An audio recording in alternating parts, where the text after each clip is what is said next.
महाराष्ट्र के उप मुख्यमंत्री अजित पवार के एक इफ्तार पार्टी में दिए गए बयान पर बीजेपी सांसद नारायण राणे ने प्रतिक्रिया दी है। उन्होंने कहा, ऐसा लगता है कि अजित पवार ने आंखें चेक करने का नया बिजनेस शुरू कर दिया है। बता दें, पवार ने कहा था कि हमारे मुस्लिम भाई बहनों को जो आंख दिखाएगा उसे बख्शा नहीं जाएगा।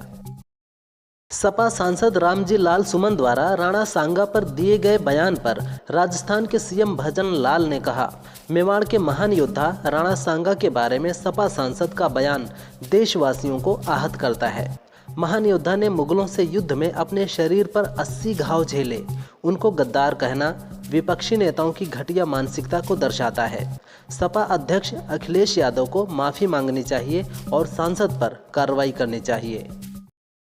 संभल में शाही जामा मस्जिद के सामने खाली जमीन पर विवाद जारी है। अब मस्जिद के पास रहने वाले प्रेम शंकर नामक व्यक्ति ने अदालत में दावा किया है कि यह भूमि एक प्राचीन मठ की है जिसे सांप्रदायिक दंगों के दौरान उजाड़ दिया गया था। उन्होंने याचिका दायर कर मामले में स्वयं को पक्षकार बनाने की मांग की है। वहीं प्रशासन ने मस्जिद के बाहर बने रसोदक कूप की सफाई कराई है। अब कुल 15 कूपों की पहचान हो चुकी है।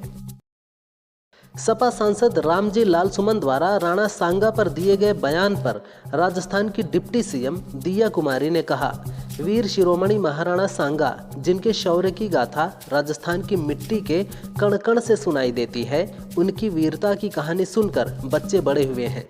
80 घाव खाकर भी देश के लिए लड़ने वाले देशभक्त योद्धा के लिए गद्दार शब्द कहा गया। ये शौर्य और बलिदान का अपमान है। लाल सुमन को अपने बयान के लिए माफ़ी मांगनी चाहिए। बीजेपी नेता और केंद्रीय मंत्री नारायण राणे ने दावा किया है कि पूर्व सीएम उद्धव ठाकरे ने उन्हें 2 बार फोन कर अनुरोध किया था कि उनके बेटे आदित्य ठाकरे को दिशा सालियान केस में न घसीटा जाए। राणे ने इस मामले में पुलिस से एफआईआर दर्ज कर आदित्य की गिरफ्तारी की मांग की है।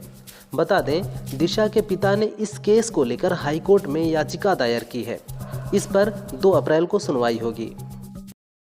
एयर इंडिया के दिन खराब चल रहे हैं। तमाम शिकायतों के बाद अब ऑस्ट्रेलियाई क्रिकेटर डेविड वार्नर ने एयरलाइन को बुरी तरह लताड़ा है। वार्नर ने एक्स पर लिखा, एयर इंडिया, हम बिना पायलट के प्लेन में बैठे हैं और घंटों से इंतज़ार कर रहे हैं।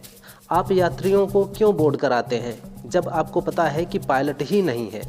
बता दें, एक दिन पहले एनसीपी सांसद सुप्रिया सुले ने भी एयर इंडिया को फटकारा था। केंद्रीय सड़क एवं परिवहन मंत्री नितिन गडकरी ने शनिवार को एक कार्यक्रम में बताया कि देश में 1 अप्रैल से नई टोल नीति लागू हो जाएगी।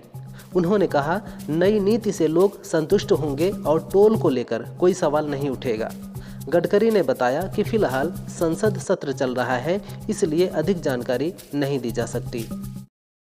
अर्जुन कपूर ने मलाइका अरोड़ा से ब्रेकअप के बाद एक अवार्ड शो में अपने सिंगल होने को लेकर चुटकी ली। अर्जुन ने कहा, आज मैं अकेला ही सही, लेकिन अकेले रहने में कोई बुराई नहीं है। ये सिर्फ मेरे लिए नहीं बल्कि आप सबके लिए भी फ़ायदेमंद है। इसके बाद मजाक में ये भी बोला कि होस्ट के तौर पर उन्हें ज़्यादा पैसे मिलेंगे और दर्शकों को कम बकवास सुननी पड़ेगी। अर्जुन मलाइका ने साल 2018 में डेट करना शुरू किया था। यूपी सरकार ने कोविड-19 के दौरान अनाथ बच्चों के लिए मुख्यमंत्री बाल सेवा योजना की शुरुआत की थी। बाद में इसका विस्तार अन्य अनाथ और बेसहारा बच्चों के लिए भी कर दिया। योजना के तहत बच्चों को आर्थिक सहायता, शिक्षा, स्वास्थ्य और अन्य आवश्यक सुविधाएं दी जाती हैं। जिन बच्चों ने माता पिता दोनों को खो दिया है, उन्हें हर महीने 4000 रुपये की आर्थिक सहायता दी जाती है। उच्च शिक्षा के लिए विशेष अनुदान की भी व्यवस्था है।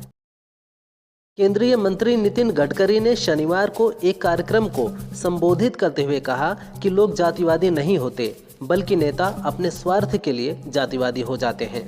उन्होंने कहा, इस बात की होड़ लगी हुई है कि कौन ज़्यादा पिछड़ा है। सामाजिक असमानता को खत्म करने की आवश्यकता है।